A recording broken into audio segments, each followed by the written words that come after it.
Assalamualaikum warahmatullahi wabarakatuh. Ummu Mutiyah adalah wanita yang akan menjadi penghuni surga pertama kalinya. Hal ini dikatakan Rasulullah SAW ketika putrinya Fatimah Az-Zahra bertanya, siapakah wanita pertama yang masuk surga? Siapakah Ummu Mutiyah itu? Disebutkan Mutiyah adalah seorang wanita, juga seorang istri yang begitu baik, patuh, taat, dan menyenangkan pada suaminya. Memang tidak banyak dalil yang menjelaskan tentang Mutiyah ini. Meski begitu, kita perlu mengambil hikmah dari kisah wanita ini dan bisa mengambil pelajaran berharga dari kisah ini. Berikut kisahnya. Ya Rasulullah, beritahu kepadaku siapa wanita yang beruntung masuk surga untuk pertama kali selain Ummul Mukminin? Fatimah bertanya kepada ayahnya, Rasulullah SAW. Ummul Mukminin sendiri merupakan wanita-wanita yang telah dijamin masuk surga. Hal ini sesuai dengan sabda Rasulullah, pemuka wanita ahli surga ada 4. Ia adalah Maryam binti Imran, Fatimah binti Rasulullah SAW, Khadijah binti Khuwailid, dan Asiyah. Hadis riwayat Hakim dan Muslim. Mendengar pertanyaan putrinya ini, Rasul pun menjawab bahwa wanita pertama yang masuk surga adalah seorang wanita mulia yang tinggal di pinggiran kota Madinah pada masanya. Wanita tersebut bernama Mutiyah. Kepada Fatimah, Rasulullah mengatakan, "Wahai Fatimah, jika engkau ingin mengetahui wanita pertama yang masuk surga selain Ummul Mukminin, ia adalah Ummu Mutiyah." Fatimah penasaran karena ia tak mengenal sosok Mutiyah. Rasa penasaran ini juga muncul karena ia menyadari bahwa ternyata bukan dirinya yang masuk surga untuk pertama kali. Padahal selama ini ia telah menjalankan ibadahnya dengan baik, patuh pada suaminya Ali bin Abi Thalib, dan ia juga merupakan putri dari Rasulullah Muhammad SAW. Fatimah kemudian berkunjung ke rumah Mutiyah. Diketuklah pintu rumah itu sembari berucap salam. Dari dalam rumah terdengar suara, siapakah yang berada di luar tersebut? Fatimah menjawab, aku Fatimah, putri Rasulullah. Mendengar jawaban Fatimah, Mutiyah tidak lantas membuka pintu. Selanjutnya ia bertanya, ada keperluan apa? Fatimah kembali menjawab, hendak bersilaturahim saja. Dari dalam rumah, Mutiyah kembali bertanya, kamu datang seorang diri atau bersama orang lain? Aku bersama putraku, Hasan, jawab Fatimah.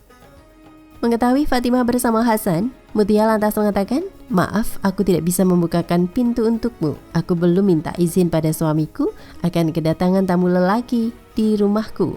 Sebaiknya kamu pulang dan kembali esok hari. Aku akan meminta izin kau bersama Hasan saat datang kemari. Mendengar pernyataan Mutiyah, Fatimah pun berkata dengan sabar, tapi Hasan adalah anakku, ia juga masih kecil. Walau anak-anak, Hasan tetaplah lelaki. Kembalilah esok hari saat aku sudah meminta izin pada suamiku untuknya, ungkap Mutiyah. Masih penasaran dengan sosok Mutiyah dan amalan yang dilakukannya? Keesokan hari, Fatimah kembali berkunjung ke rumah Mutiyah. Pintu rumah wanita tersebut kembali diketuk, disusul dengan salam. Sayang hari itu Fatimah kembali ditolak bertamu oleh Mutiyah. Penolakan ini tentu bukan tanpa alasan. Fatimah hari itu datang bersama kedua anaknya, Hasan dan Hussein. Mendengar Fatimah bersama satu orang lelaki lain yang belum dimintakan izin kepada suami, Mutiyah lantas menolak kedatangan Fatimah dan menyuruhnya datang kembali hari esoknya. Di hari ketiga, Fatimah berkunjung ke rumah Mutiyah saat sore hari. Akhirnya ia pun bisa diterima dengan baik dan diizinkan masuk oleh Mutiyah. Alangkah terkejutnya Fatimah saat melihat sopan santun dan kepatuhan Mutiyah kepada sang suami. Saat itu, Mutiyah juga sedang mengenakan pakaian terbaiknya dengan aroma tubuh yang wangi. Wanita tersebut mengatakan ia akan menyambut kedatangan suami yang sebentar lagi akan pulang dari kerja. Rumahnya yang sederhana juga terlihat sangat bersih dan nyaman. Kekaguman Fatimah tidak berakhir sampai di situ saja. Putri Rasulullah ini juga terkagum di hari keempat saat ia kembali berkunjung ke rumah Mutiyah saat suaminya sudah pulang dari kerja. Mutiyah begitu peduli pada suaminya. Ia telah menyiapkan air mandi untuk sang suami, pakaian ganti, dan makanan yang ia masak sendiri di meja makan. Saat sang suami telah sampai rumah, Mutiyah menemani pergi ke kamar mandi dan membantu sang suami membersihkan tubuhnya.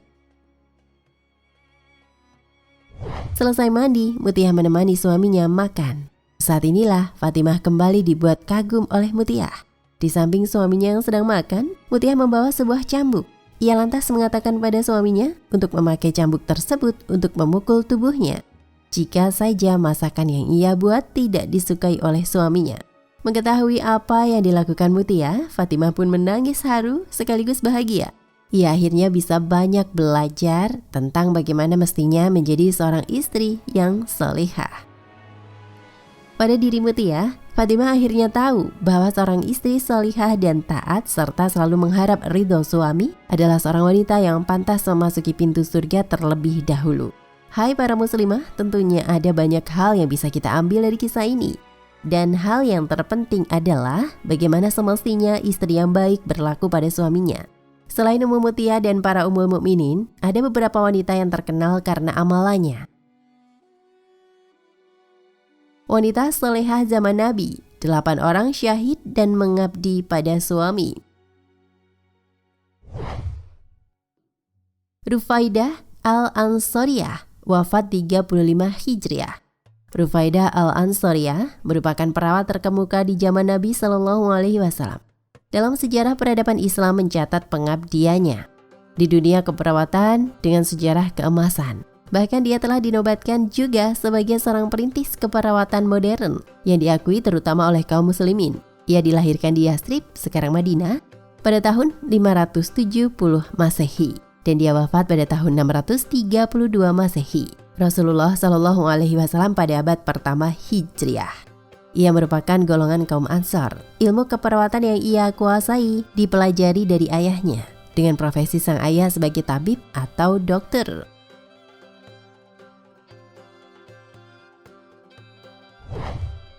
Rumaisyah binti Milhan, wafat pada tahun 30 Hijriah. Dia seorang wanita yang dijamin masuk surga oleh Rasulullah Muhammad SAW. Salah satu nama wanita muslimah bernama Rumaisyah binti Milhan atau Ar-Rumaisyah Ummu Sulaim bin Malhan. Dalam sabda Rasulullah, aku memasuki surga lalu mendengar suara langkah kaki di depanku. Ternyata ia adalah Ar-Rumaisyah Ummu Sulaim binti Malhan. Rumaisyah binti Sulaiman bin Malhan merupakan seorang wanita teguh yang masuk Islam dan melawan suaminya yang kafir. Dalam kisah selanjutnya, dia dilamar oleh seorang lelaki kaya raya saat menjanda bernama Abu Talha, namun ia menolaknya karena Abu Talha seorang kafir. Akhirnya Abu Talha menjadi muslim, maka Rumaisyah disebut Rasulullah sebagai wanita muslim dengan mahar termahal.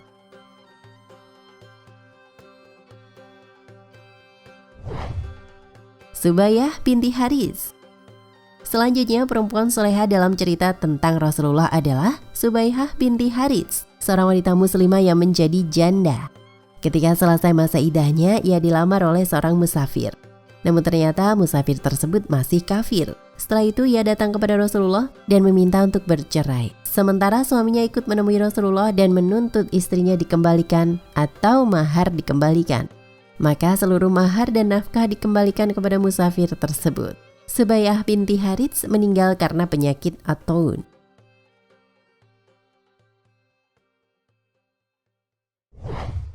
Syifa binti Abdullah ad-Dawiyah al-Qudasiyah, wafat tahun 20 Hijriah. Merupakan sahabiah Rasulullah Muhammad SAW yang mengetahui cara membaca dan menulis. Dan dia menjadi guru buat muslimah-muslimah yang ada di kota Mekah. Ketika Rasulullah hijrah, maka ia ikut hijrah di dalamnya. Ia menjadi seorang dokter ahli mata di masa itu, sehingga ia diberikan rumah oleh Rasulullah untuk merawat pasien-pasien yang sakit tersebut.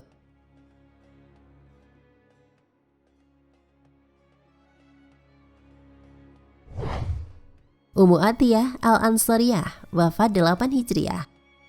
Kisah sahabat Nabi yang mengharukan adalah Nusaibah binti al-Harits atau yang dikenal dengan Ummu Atiyah al-Ansariyah. Dialah yang bersemangat menyambut Rasulullah SAW.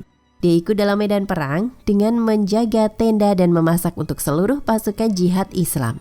Dalam perang Uhud, ketika banyak yang mati syahid, Rasulullah juga terkena sabetan pedang pada saat itu. Ummu Atiyah mempersenjatai diri untuk mengevakuasi Rasulullah Muhammad SAW. Ada 12 luka yang mengenai tubuhnya ketika itu. Namun ia tidak mengeluh dan tidak meminta belas kasihan. Meski saat itu ia kehilangan putranya menjadi syuhada. Ummu Atiyah pula yang memandikan putri Rasulullah ketika meninggal.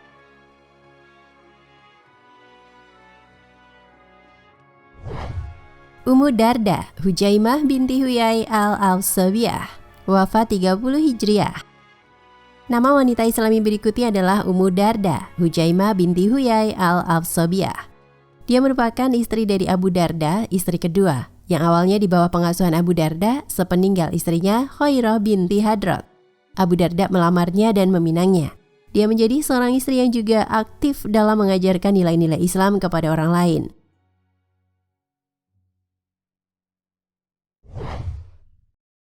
Ummu Kulsum binti Uqbah bin Mu'id, wafat 40 Hijriah.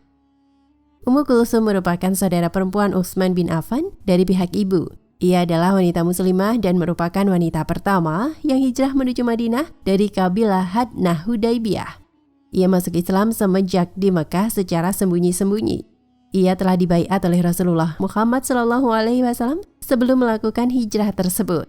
Ketika keluarganya mengetahui saudara laki-lakinya bernama Walid dan Immarah memintanya menjauhi agama Islam. Namun permintaan tersebut ditolaknya dan ia lantas pergi menuju rumah Ummu Salamah. Ketika Nabi SAW menjenguknya, Ummu Kulsum meminta Nabi SAW agar tidak mengembalikannya kepada keluarganya di Mekah. Betapa ia sangat mencintai Islam dan keteguhan hatinya tidak goyah.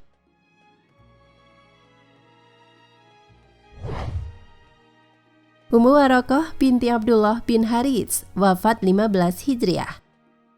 Dalam kisah perang Badar, ia hendak ikut dengan Rasulullah untuk berperang. Wahai Rasulullah, izinkanlah aku untuk ikut denganmu dalam perang bersamamu. Aku akan merawat orang yang sakit dari kalian. Semoga Allah menganugerahkan kesyahidan juga pada diriku. Namun Nabi SAW bersabda, tetaplah kamu di rumahmu karena Allah Ta'ala menganugerahkan kesyahidan kepadamu. Hadis riwayat Abu Daud 591 Hasan. Rumahnya senantiasa didatangi Rasulullah Muhammad SAW. Dia memiliki 2 orang budak yang senantiasa melayaninya, budak lelaki dan perempuan. Dalam suatu kesempatan, Ummu Waraqah yang ahli ibadah tak terdengar suara mengajinya di masa Khalifah Umar bin Khattab. Ternyata dia dibunuh oleh kedua budaknya dan Umar bin Khattab memerintahkan pasukan untuk mencari kedua budak tersebut. Wanita yang salehah zaman Nabi tersebut membuat Umar bin Khattab berduka. Dan setelah ditemukan kedua pembunuhnya, maka pembunuh tersebut dibunuh dengan cara disalib di Madinah. Demikianlah kisah wanita-wanita salehah dan perempuan hebat di zaman Nabi Muhammad SAW. Wallahu a'lam bishawab. Nah pemirsa Ensiklopedia Al-Fatih, sampai di sini perjumpaan kita kali ini. Semoga menginspirasi.